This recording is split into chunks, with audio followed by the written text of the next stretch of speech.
Campagnola bella, tu sei la reginella, negli occhi tuoi c'è il sole, c'è il colore delle viole, delle valli tutte in filo.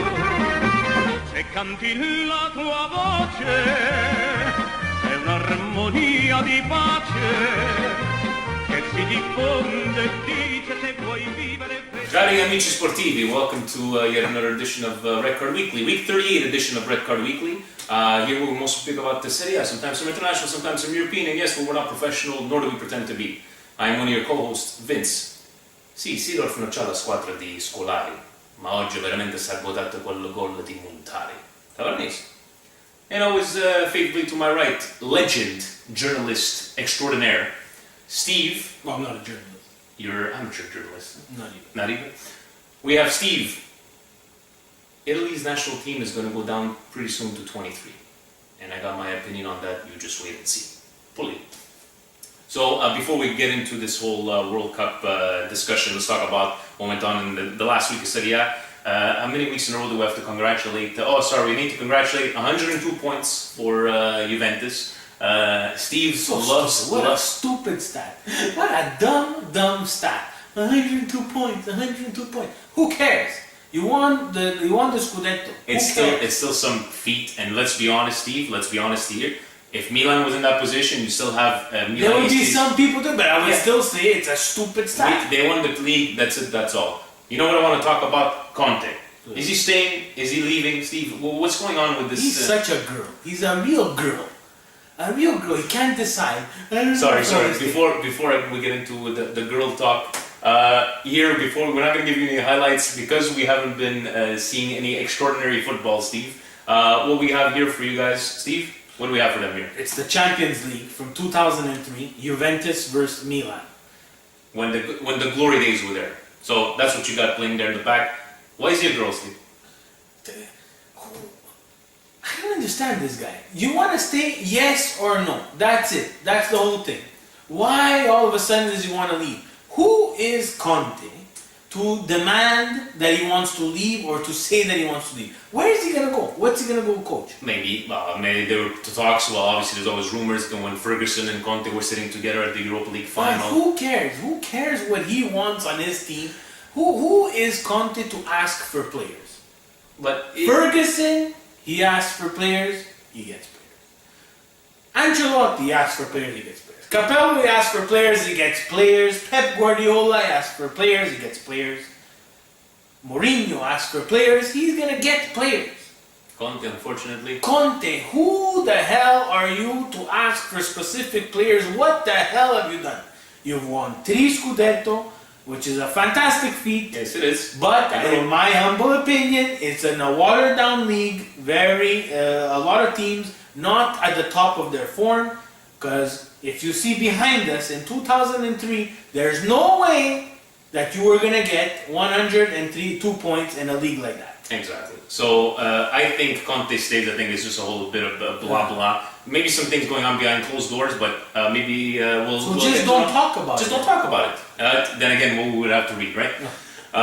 Going on over to a special red card from Steve and I, combined to once again. I think I got a record this year, Rai, for showing the most exciting game of the week. Because we had Parma and Torino competing for Europa League spot, and Milan to that a certain extent. And we decided to what are we going to watch? Inter Chievo. Chievo Inter. Who cares? Seriously, Rai. And Rai, honestly, use your brain. Use the brain that you have in your head. We're in Canada, and it can't be that we understand things more than you. It cannot be. Because Inter Chievo Inter, whatever you want to call it, the only thing that you should have shown from that game is the last 3 minutes after the whistle, for respect of Cambiaso, Milito, and Zanetti playing their last game with Inter, doing the turn of Chievo Stadium, going and see the ultras that traveled for Inter. Yeah. That's it. And because the games that you had to show were what mattered. A lot of drama in the Fiorentina, and even looking at this thing, like Fiorentina-Torino, that should have been the game, and it was a back-and-forth game, and unfortunately the gods of football, the gods of karma, Torino make it back. They get a penalty in the end, and Cerci misses the penalty, gets it saved. That was no way a penalty, first of all. There shouldn't even have been that drama, because there's no way that was a penalty for Torino. No way. But in the end, I think the deserving team is making it to the Europa League, Parma. For us, the message to Parma would be to don't sell. I don't see Parma selling their players. They need a bit more depth. Because, would be. The message is don't freaking sell. Go reinforce. Don't sell players just for the fun of selling players. You can't sell Bibiani now, whatever his name is. You can't sell Cassano, can't sell Amauri. Can't sell Parolo. You gotta go get some. Can't sell Paletta. You need to get deeper now. You're happy now? Yay, Europa. Well, make something of it. Because the rest of the players, the rest of the teams that have been in Europa have been shitting it up. Yeah. They haven't been doing anything. So congratulations to Parma for that. I think it's been a while they've been in Make yourself a plan. Exactly. Milan Sassuolo. There's nothing really to talk about the actual game itself. I really want to get into the whole Seedorf situation. Now, Steve? Oh, I'm in the circus. It's a circus. Oh, okay. I thought you were like a puppet there. You're juggling me. Here's the question, guys. Seedorf, does he stay or does he go? Azzurro Milan. Inzaghi is not a better coach than Seedorf. Yes, I'm going to tell you exactly. Once again, always to your face. He's not a better coach than Seedorf. If you think that 6 months more of coaching experience is better than Seedorf, if you can't see that it's the mental problems of those players on the field, so am I saying that Seedorf is the next coming of Christ? Definitely not. But if we're going to go get rid of a guy like Seedorf, that's going to cost us God knows how much, and we know quanto soldi ci abbiamo in banca il Milan, right? But I understand where you're coming from with Inzaghi. But for me, I keep Seedorf. Give him another couple of months. See him on the whole the summer and see where we go from over there. Steve, do you keep him?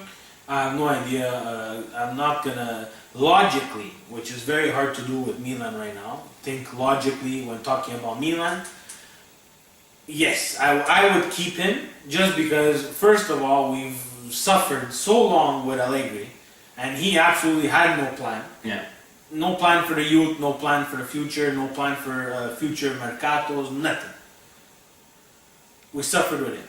But I'm telling you now, Milan, if you're going to keep Seedorf, and it's still going to be a media circus where it's all about who's going to be coaching the team instead of the performance on the team, no, I don't want to go through something like that.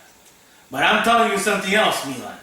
If you decide to sack this guy, Seedorf, okay, first of all, think about living with, again, pissing off another one of your legends. Mm-hmm. Okay? Because let's face it, he's a legend. Obviously. For Milan. Think about the backlash that you're going to get the media frenzy. So make it quick. Don't think that if you're going to sack Seedorf, you're going to wait till 1 month before the season. Make him vacation and make him do all that. 1 month before the season starts next year. Oh my God, Seedorf's still the coach. You got to sack him. No. You sack him. Today's Sunday. We're going to leave Monday, okay? Because Monday is Juventus Day. 102 points. Scudetto champion. 3 in a row. Don't you do it senza tre. All that stupid crap is going to be printed out. You leave it to Juventus because it's their day on Monday.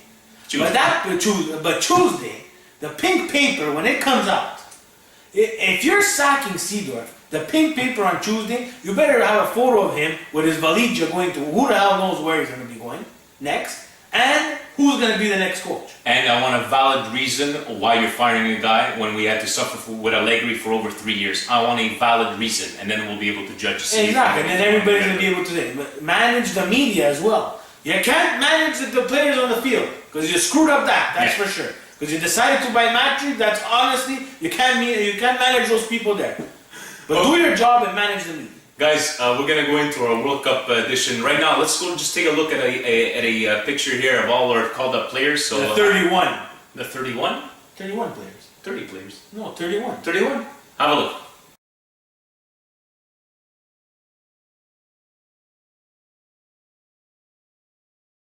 Okay, Steve, so we took a look at all the players right now. In goal, we have no problem with that because I don't see Marchetti. I think Sirigu is a great choice because he's been playing like every single game. He starts for PSG, that's fine. But you know that it's Buffon. Unless he gets injured, which please, Lord, don't make him get injured. It's going to be him in the net. Sirigu is going to be playing the second goal role if you want to. But the person who benefits from this the most is Perin, young keeper, up and coming, fantastic shot stopper. He has been playing with some crap teams and he's been pulling out some great saves, good experience to run with the team. Look, Marchetti wasn't going to make it, he wasn't stable enough. DeSantis decided to take his retirement, which is probably the best thing that could happen.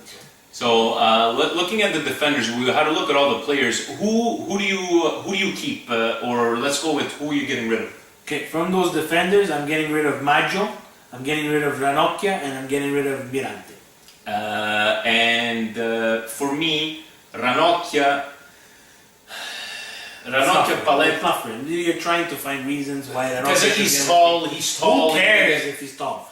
If he's a psychopath like Materazzi, okay, I'm gonna give it to you. And trust me, I shat on the calling of Materazzi in 2006, and thank God that he put it in my face because we got a World Cup out of it. Okay, so the defense, I think we were like 95% on the same page. Because he was mean. Ranocchia looks like a feather. Ranocchia, if you go, he falls over. Materazzi was one mean SOB. Midfield-wise, we took a look at all the players there. This is where it gets a bit more interesting. Steve, who are you keeping on this? Or you know what? Who's your big cut? My big cut, I'm gonna cut Montolivo. I'm gonna cut Aquilani, Parolo, and Romulo. Parolo and Romulo, I'm gonna get them right out of the way. Very young. Yeah. Players that have been playing with Parma and Verona respectively. Playing only once a week, they lose points with me. Not playing in Europe, they lose points with me as well. So Aquilani, I don't think we have to go into this discussion. Aquilani is not for him.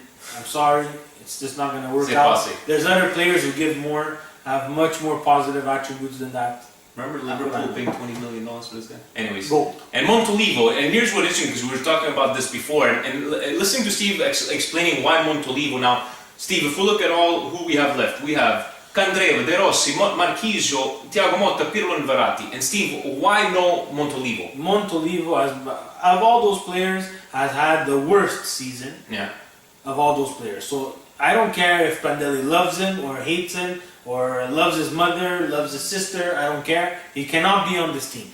And you know what? The good point he brought up as well is that those midfielders, like, think about how versatile that they can play in all different kind of positions. They are very versatile, and Montolivo, you never know what you're going to get. You don't know if you're going to get the Montolivo against England and Germany in the Euro, or the Montolivo that we see week in and week out with Milan was very inconsistent.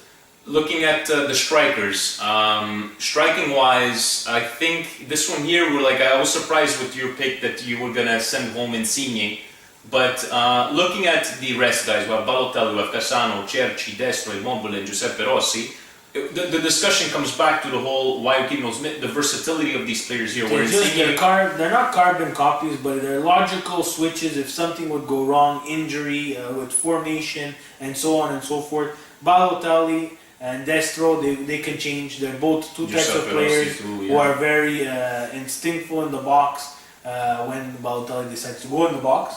But in the national team, he will get service, so he will be in that box. Destro as well. Cassano, Cerci, Immobile. Cassano and Cerci, both players that you could slot in on the left or behind in a different 4-4-3 formation if Prandelli goes to that way. Cassano, we've seen him on the left, provides assists for everybody, so that's the way to go. Immobile and Giuseppe Rossi, if he decides to go with a two-partner strike force, they will be one of the partners for Balotelli and Destro. Giuseppe Rossi, the guys, I'm sending home Insigne just because he's the one who came on at the end of the season. Not that he's not talented, it's just that right now looking at he's the one who came on because I'm telling you now, Giuseppe Rossi, if he's healthy, Fiorentina surpassed Napoli for that third Champions League spot. he is joint or close to the capocannoniere, because remember, Immobile, all those goals from the field of play does not take penalty shots. Yeah. Today they probably would have needed him.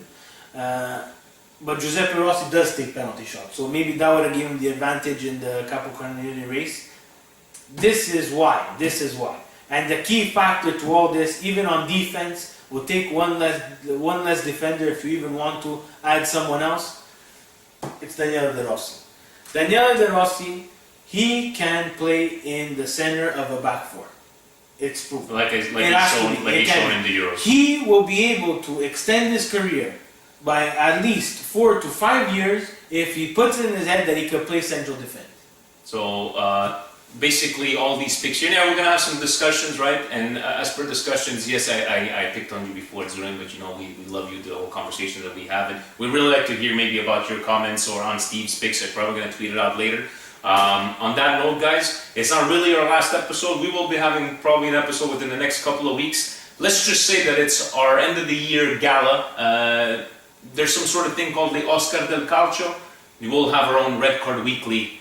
We're not going to get too into it, but we're going to have a star-studded cast. Yeah, the sun is just like really right on you. Huh? Oh, okay. As soon as you said that, the sun. Guys, thank you very much for watching, and keep in touch. And please, we'd like to hear about if you have any opinions or maybe different players to keep or different players to cut. Thank you very much. We'll see you next week. You know we're right. Ciao.